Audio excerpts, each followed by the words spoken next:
अभी आपने सम्राट महापद्म नंद का जिक्र किया और बहुत सारे जो इतिहासकार है, जो ब्राह्मणवादी इतिहासकार हैं, वो कहते हैं कि नंदंतम क्षत्रिय अंतम। क्या क्या मकसद हो सकता है? ऐसा है, चूँकि जानते हैं संस्कृत भाषा हो चाहे कोई भी भाषा हो, वो व्याकरण पर आधारित होती है। व्याकरण का मतलब होता है, व्याकरण उसकी कुंजी होती है। तो चूँकि वो लोग, उनको ये पता नहीं, जिसे वो क्षत्रिय कहते हैं। मैं पूछता हूँ कि नंद और मौर्यों का जब युग था, उस समय छह शब्दों ही नहीं था, तो क्षत्रिय कैसे हो गया? जो क्षत्रिय आप लिखते हैं, छह से लिखते हैं, क्यों मौर्य जी? उस समय जब छह था नहीं था, उस समय क्षत्रिय था। खत्री नहीं, क्षत्रिय। पाली भाषा में क्षत्रिय लिखा जाता था। वही क्षत्रिय जो है, उसको आप कह रहे हो क्षत्रिय। क्षत्रिय क्षत्रिय शब्द ही नहीं है। यानी कि खेती किसानी करने वाले, क्षत्रिय जो खेती किसानी करने वाले लोग हैं, उसका बिगड़ा रूप क्षत्रिय, उसका बिगड़ा रूप क्षत्रिय है। अब आप जान लीजिए। तो जब आप व्याकरण में जाएंगे, क्योंकि हम लोग तो व्याकरण पढ़े हैं ना। सवाल मेरा था कि महापद्म नंद को लेकर बहुत सारी भ्रांतियां समाज में व्याप्त है, इतिहास और साहित्यों में व्याप्त है। नंदवंश का इतिहास के बारे में जानकारी अगर प्राप्त करना हो तो क्या करें?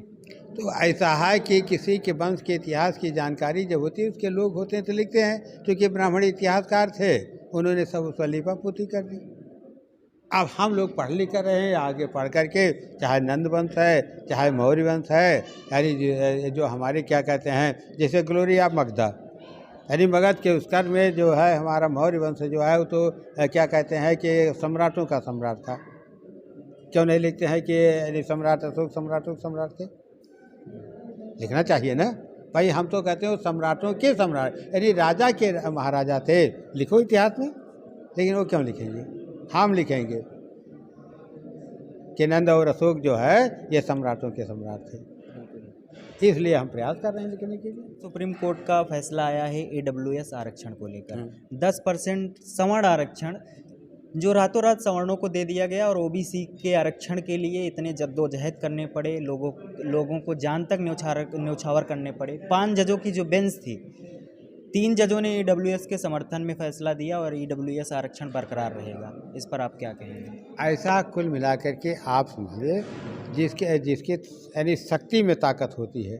इस समय विधायिका है, कार्यपालिका, न्यायपालिका, पत्रकारिता पर प्रस्थापित वर्ग बैठा है।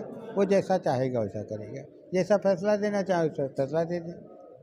भाई इस देश की सुप्रीम कोर्ट, यानी क्या ललित सिंह यादव के मामले में कहती है, यानी जो बात कहती है, तो क्या वही सुप्रीम कोर्ट जो है, यानी फिर दोबारा जो रामलला की बात करके फैसला दिया है, क्या दोनों का फैसला मिलता जुलता है?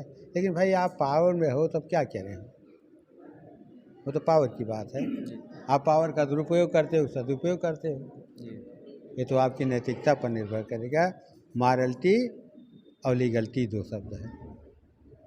तो ये लीगलिटी से, ये मॉरलिटी पे इनके अंदर है ही नहीं, नैतिक पतन हो गया है। हा?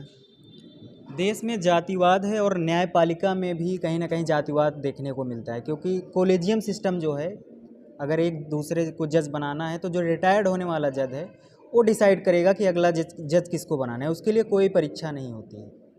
तो सुप्रीम कोर्ट के इस जातिवाद पर आप क्या कहेंगे? ये जातिवाद नहीं, बल्कि ऐसा हुआ था कि जब यानी पहले बना कि भारत निर्वाचन आयोग, विधायिका जो है, विधायिका के लिए भारत निर्वाचन आयोग बना दिया गया, और कार्यपालिका नौकरशाही के लिए लोक सेवा आयोग बना दिया गया। तो विधायिका और कार्यपालिका के लिए आयोग का गठन हो गया। बाकी बाबा साहब ने छोड़ दिया था कि आगे चल करके न्यायपालिका और क्या पत्रकारिता के लिए भी आयोग का गठन होगा। कारण क्या था, उस समय आयोग बना दिया जाता। हमारे लोग जब पढ़े लिखे नहीं थे तो कैसे जज बन जाते? नहीं बन सकते थे। लेकिन 75 साल में जब हम पढ़े लिखे तो आज ज़रूरत है, अब न्यायपालिका आयोग की ज़रूरत है, पत्रकारिता आयोग की ज़रूरत है। अब आएगा तो हम लोग भी उसमें जाएंगे। इसलिए हम कॉलेजियम सिस्टम को नहीं चाहते हैं, हम न्यायिक आयोग चाहते हैं। हम का मतलब है संविधान चाहता है, हमारे लोग चाहते। हाँ, ये सब कैसे होगा? कैसे जिस अधिकार की हम बात कर रहे हैं, जो हम सारी बातें कर रहे हैं कि हमारा शासन होगा, सत्ता होगा, तो ये मुमकिन कैसे होगा? क्योंकि आज मुमकिन ये है कि आप समझिए कि जब हम जनता के विचार को बदल देंगे, पब्लिक ओपिनियन को चेंज कर देंगे, और जनता के विचारों के आधार पर, चाहे केंद्र की सरकार हो, चाहे राज्य की सरकार हो, और चाहे स्थानीय निकाय की सरकार हो, नगर पालिका, पंचायती राज, ये किसके आगे हाथ फैलाता है? जनता के आगे जाता ना। जनता के विचार बदल दीजिए, जनता नहीं चाहेगी और उसके विचार वाला तो उसको वोट नहीं देगी, काम खत्म हो जाएगा।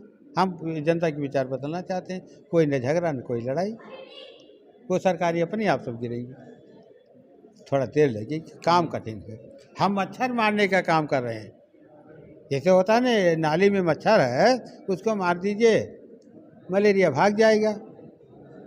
और कुछ लोग कहते हैं नहीं क्लोरोक्विन की गोली खिला दीजिए, अरे क्लोरोक्विन की गोली एक व्यक्ति के लिए खिलाओगे वो ठीक हो जाएगा, फिर दोबारा तो नहीं होगा, उस परिवार में फिर नहीं होगा मलेरिया। हम मच्छर मारने की बात कर रहे हैं, हम संविधान की बात कर रहे हैं, संविधान बता देंगे वो काम खत्म हो जाएगा, ये बीमारी से खत्म हो जाएगी। लेकिन मेहनत काम है, मेहनत करनी पड़ेगी, हमें जागृति फैलानी होगी, समाज के लोगों को एकजुट करना होगा, तभी हम बहुजन राज स्थापित कर पाएंगे, तभी हम बहुजनों को सत्ता और शासन में भागीदारी दिला पाएंगे। हमारे साथ थे माननीय जेपी शास्त्री। चैनल पर नए हैं तो चैनल को सब्सक्राइब कर लीजिए, बेल आइकन जरूर प्रेस करिए, ज़्यादा से ज़्यादा शेयर करिए। बहुत बहुत